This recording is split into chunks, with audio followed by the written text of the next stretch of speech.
The ballroom at the Rivlin Summit had all the charm of a luxury cage, white linens, heavy name tags, soft jazz no one was really listening to. I sat in the fourth row, half shielded behind a floral arrangement with my badge flipped slightly, so the compliance, Mira Cross, didn't glare in the light. I'd rehearsed the question in my head for weeks, said it out loud 3 times that morning, calm, factual, harmless unless you had something to hide. When the moderator opened the floor, I raised my hand, waited for the mic, and asked, "Can you clarify why the Q3 environmental audit wasn't included in the final compliance disclosures, even though legal confirmed receipt?" That's as far as I got. Trent Dorn, CEO, haircut tight, smile tighter. Didn't miss a beat. "You're terminated, Miss Cross, effective immediately." He said it flatly. No emotion. Just another bullet point. His voice echoed through the ballroom like a mic drop no one had clapped for. The room didn't gasp. It stiffened. I felt 300 eyes blink at once. The air stilled. Even the projector paused for a second, like it wasn't sure what to do next. I stood slowly, not saying a word. My chair squeaked slightly, embarrassingly human in the silence. I tucked my notepad under one arm, grabbed my phone, and walked down the aisle. I heard a cough. A fork clinked against a plate. One of the interns recording on their phone lowered it awkwardly. No one said anything. My director avoided eye contact. I passed the catering table, the stress ball swag, the press banner. One of my heels slipped slightly on the marble, but I kept walking. I didn't speak because I couldn't trust what would come out. Not yet. Not there. As the ballroom doors closed behind me, the sounds returned. My breath, my heartbeat, the faint hum of conversation resuming behind me like nothing had happened. In the lobby, I paused. Security didn't follow. No one touched me. It was as if I'd simply disappeared. Then I heard the click of shoes behind me, steady, polished, measured. Miss Cross. I turned. Ren Vass stood there, unreadable. "Repeat the question," he said. He stood there like he'd been waiting not for me specifically, but for the moment itself. Ren Vass wasn't a man people quoted.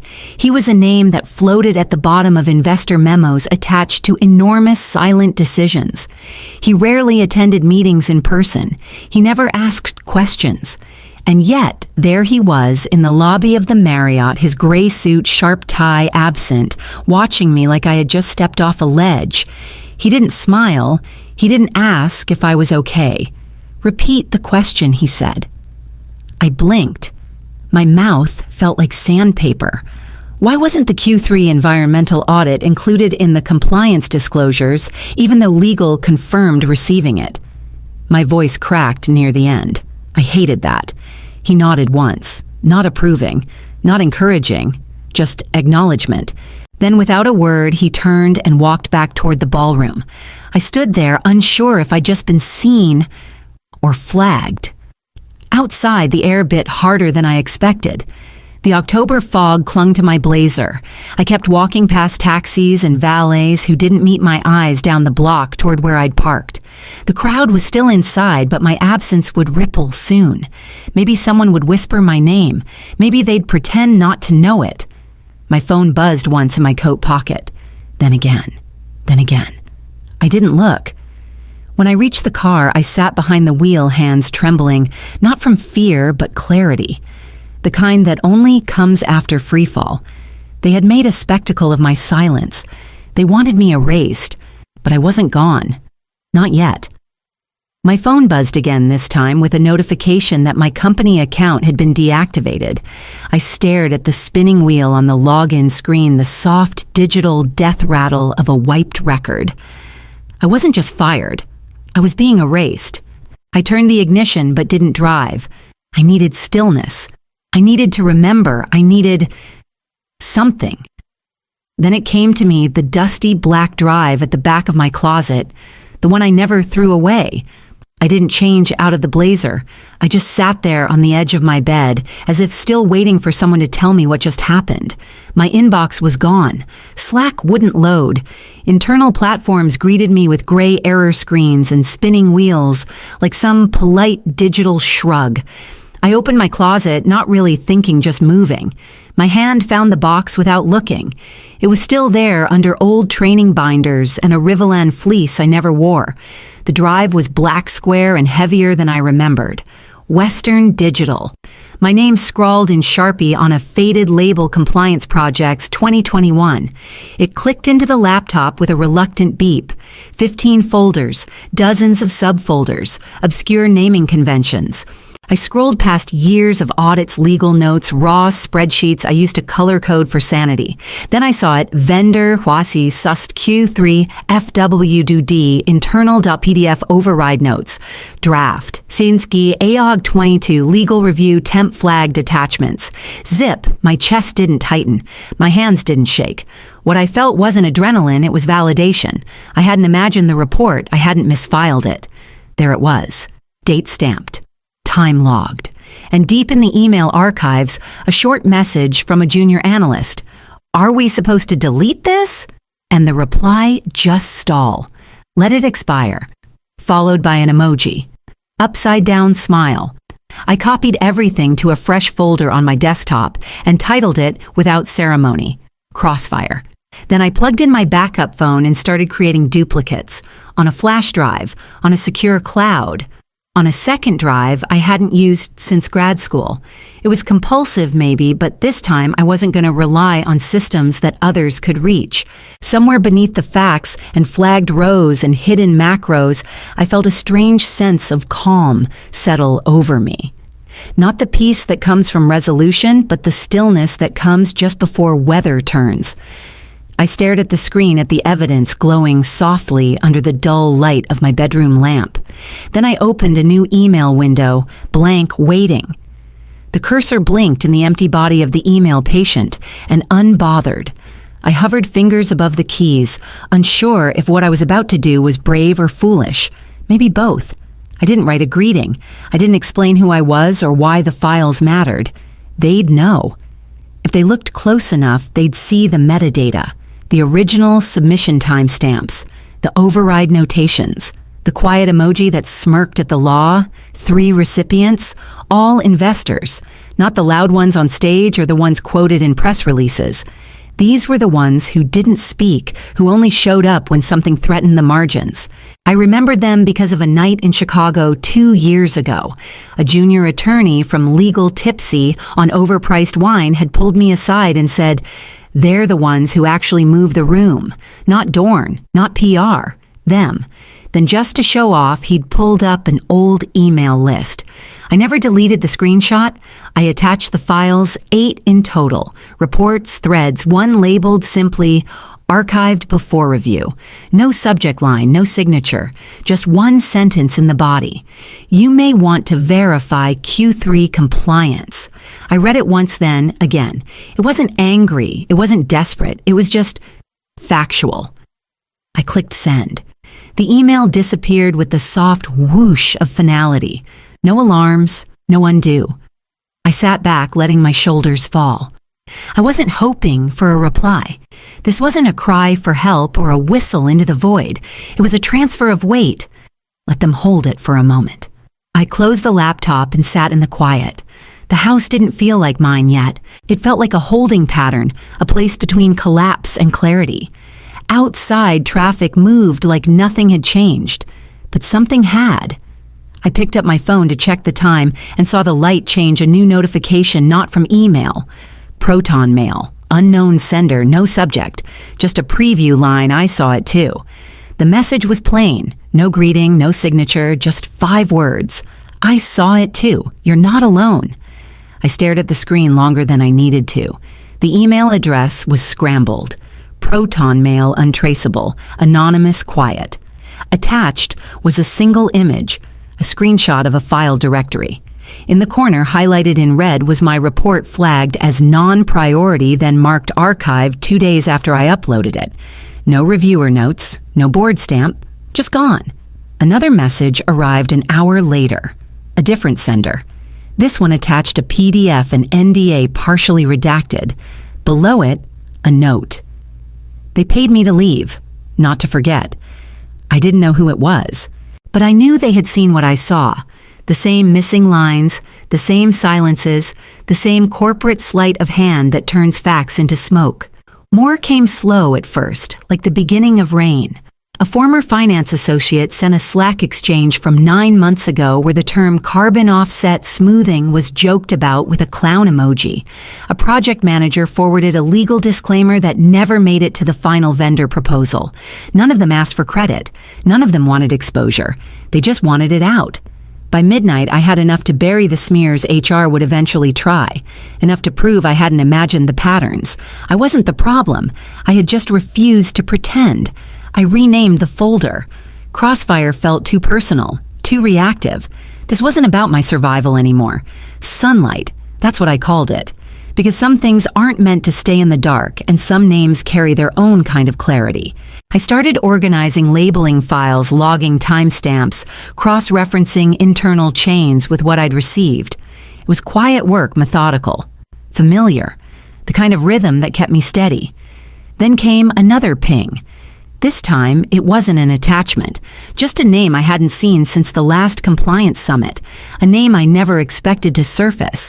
The name hit me like static familiar but uninvited. It was from Callan Day, the internal project manager who once deleted my notes from a shared drive by accident 3 times in 1 quarter. Seeing his name reminded me of something I hadn't thought about in years. Cold Stack 192. It was a short-term storage server we used before the company migrated to its shiny new compliance platform. Everyone forgot it once the bells and dashboards rolled in, but I hadn't. 2 years ago, frustrated with Callan's accidents, I backed up all my summit notes to Cold Stack manually just in case. I opened the login panel. The URL looked like a relic from the 90s. I typed my old credentials, expecting rejection. The screen blinked, then loaded.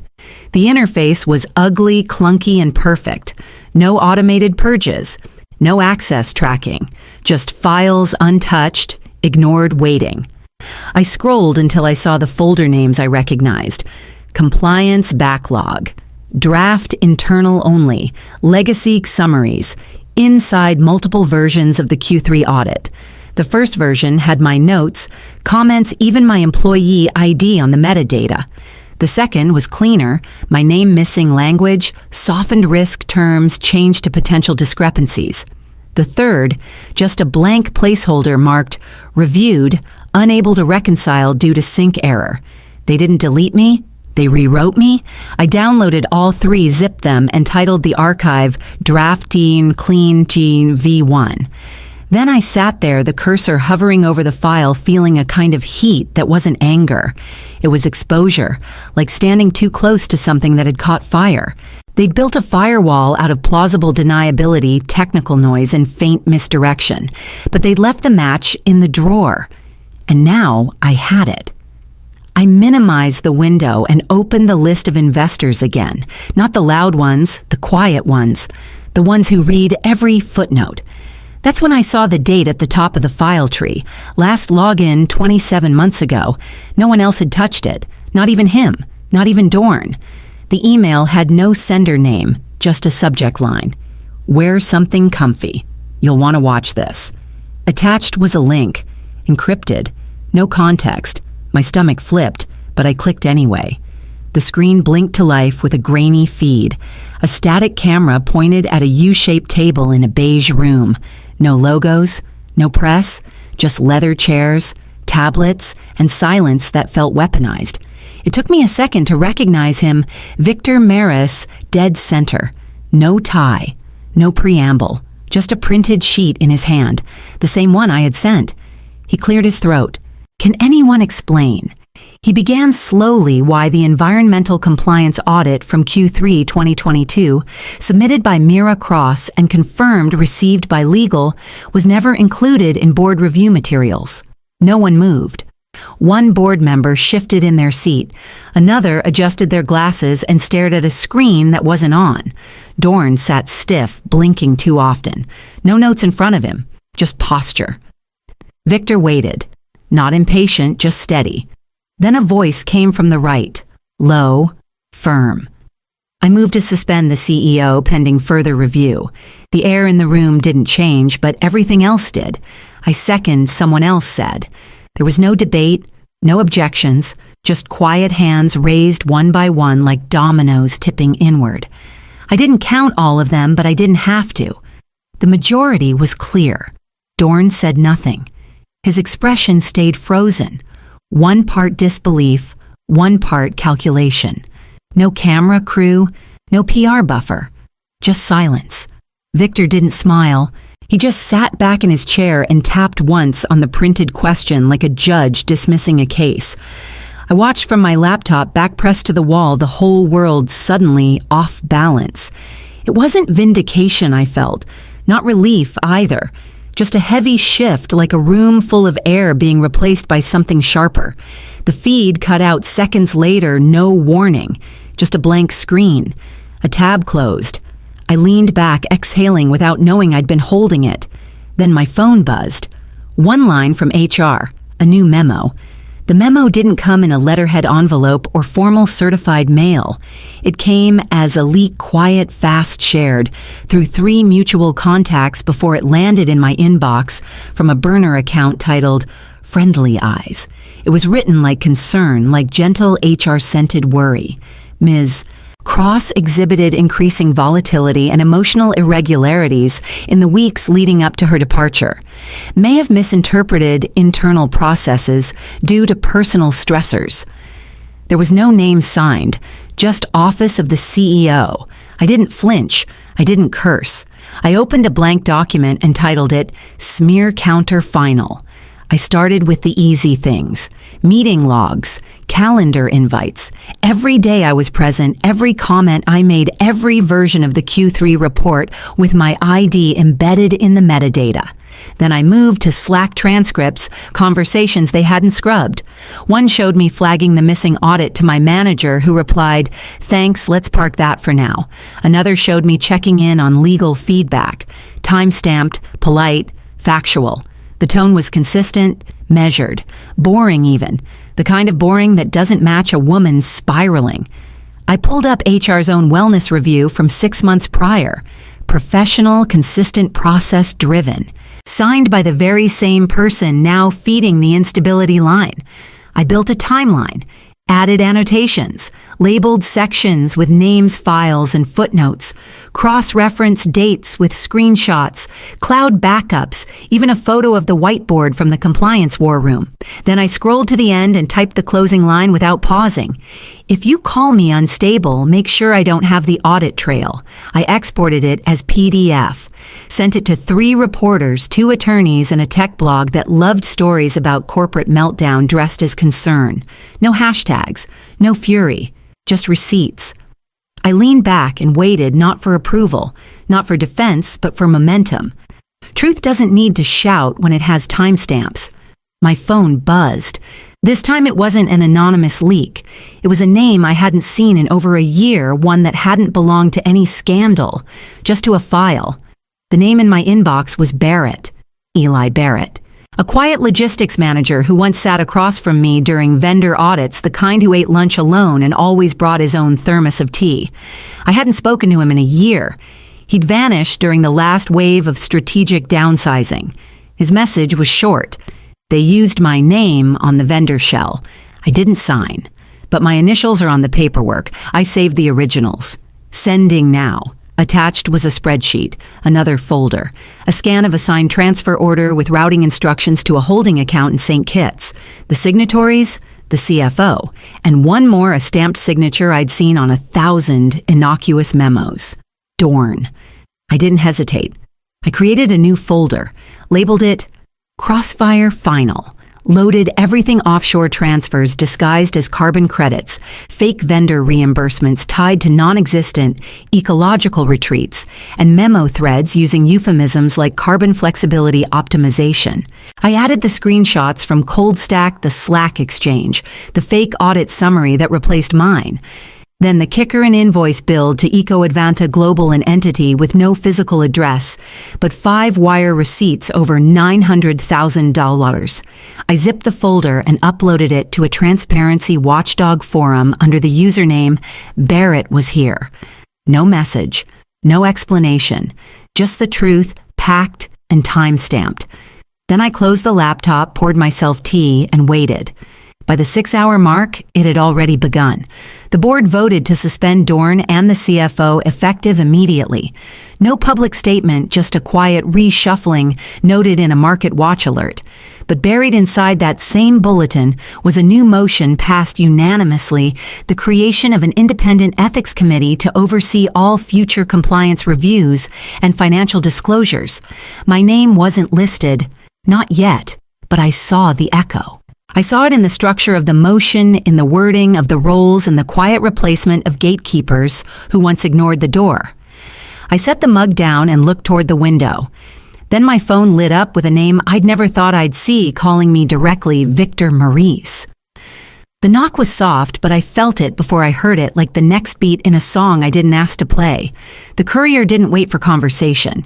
He handed over a slim envelope with a fake smile and left like he was afraid I might ask questions. I didn't. I already knew what was inside. Cease and desist. Standard language templated rage. Long words that said very little, except that someone at Rivellon was scared. They spelled my name wrong. Mira Crossed. I laughed, folded the letter in half and slid it under my mug, let it soak up condensation and purpose. I didn't need their fear dressed as authority. 3 hours later, the second envelope arrived. No courier this time, just a slide across the hardwood and the faint sound of a mailbox flap tapping closed. It was thinner, lighter, heavier. Inside, the message was simple. By unanimous board vote, Mira Cross is appointed interim chair of the Independent Ethics Oversight Committee effective immediately. Your insights and documentation have informed systemic reforms now underway. No praise, no fanfare, just precision. It was the first time my name had been printed with care. I sat with it for a moment, not to savor it, not even to believe it, just to hold the weight of it. This wasn't about redemption. It wasn't even about justice. It was about the one thing I'd wanted all along, to be heard. I placed the letter beside my keyboard and opened a blank document oversight structure draft. I outlined access protocols, rotation schedules, audit transparency layers, data redundancy checks. Not because anyone asked me to, but because it needed to exist. By the time the sun slipped past the edge of my window, my phone buzzed. No number, no subject, just a single image, the Rivellon boardroom, empty chairs waiting. Beneath it, one line, the room's ready when you are. V. Maris. I closed the laptop, stood up, rolled my sleeves once, then reached for the notebook where I'd written that original question, the one that got me fired. And finally, I picked up a pen.